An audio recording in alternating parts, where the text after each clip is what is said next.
हरे कृष्णा। हम लोग रीड कर रहे हैं Srimad Bhagavatam canto 9 chapter 18 king Yayati regains his youth. राजा नहुषा के 6 पुत्र थे। यति सबसे बड़े थे, ययाति सेकंड नंबर पे थे। तो जब नहुषा को शाप मिला कि वो एक अजगर बनेंगे, तो उन्होंने चाहा कि यति राज्यभार को संभाले, लेकिन यति ने वॉलंटरली संन्यास ले लिया और फिर ययाति राजा बने। तो यति के इस एक्ट से हम समझते हैं कि उनके पास पूरी चॉइस थी कि पूरे राजपाट को भोग सकते थे, लेकिन उन्होंने आत्म साक्षात्कार के लिए सब कुछ त्याग दिया।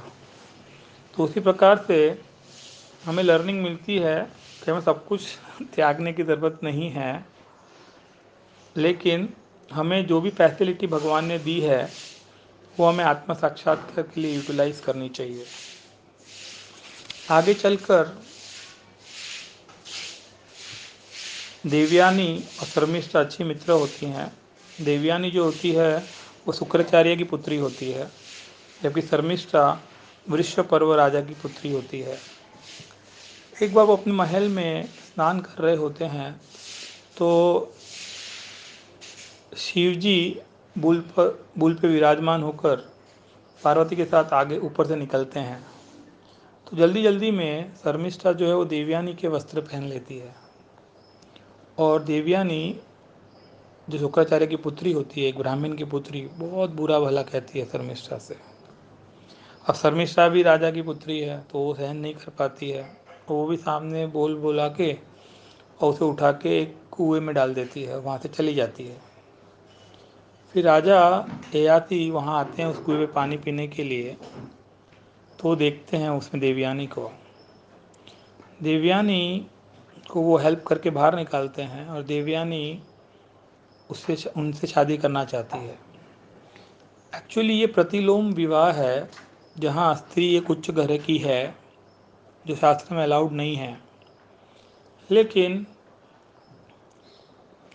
इसके पीछे कथा इस प्रकार है कि शुक्राचार्य के वहाँ बृहस्पति का पुत्र, if I am not mistaken, कच्च नाम होता है उसका, वो आता है वहाँ पे।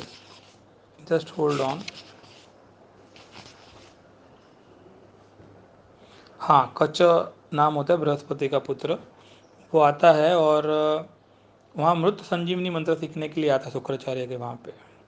तो देवयानी को बहुत पसंद आ जाता है, तो वो प्रपोज करती है शादी के लिए। लेकिन कच्चा कहता है कि आप मेरे लिए मेरे गुरु की पुत्री हो, तो पूजनीय हो, ऐसे करके प्रपोजल को रिजेक्ट कर देता है। तो देवयानी से शाप देती है कि ये जो मंत्र आप सीख रहे हो मृत संजीवनी, ये आपको कोई काम का नहीं होगा जब आपको इसकी ज़रूरत होगी। और कच्चा भी सामने शाप देता है कि तेरा किसी ब्राह्मण परिवार में विवाह नहीं होगा। तो उस शापवश देवयानी जो है वो क्षत्रिय राजा ययाति से उसका विवाह होता है। और आगे जाके जब देवयानी बताती है अपने पिता शुक्राचार्य को, तो शुक्राचार्य बहुत क्रोधित होते हैं शर्मिष्ठा पे, और जो विश्व पर्व है वो शर्मिष्ठा को देवयानी की एक दासी के रूप में दे देते हैं।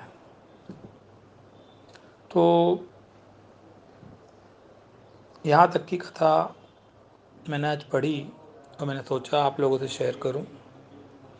श्रीमद् भागवतम एक नेक्टर है, और नित्यम भागवत सेवया हम भक्तों को इस नेक्टर को डेली बेसिस के ऊपर ग्रहण करना चाहिए।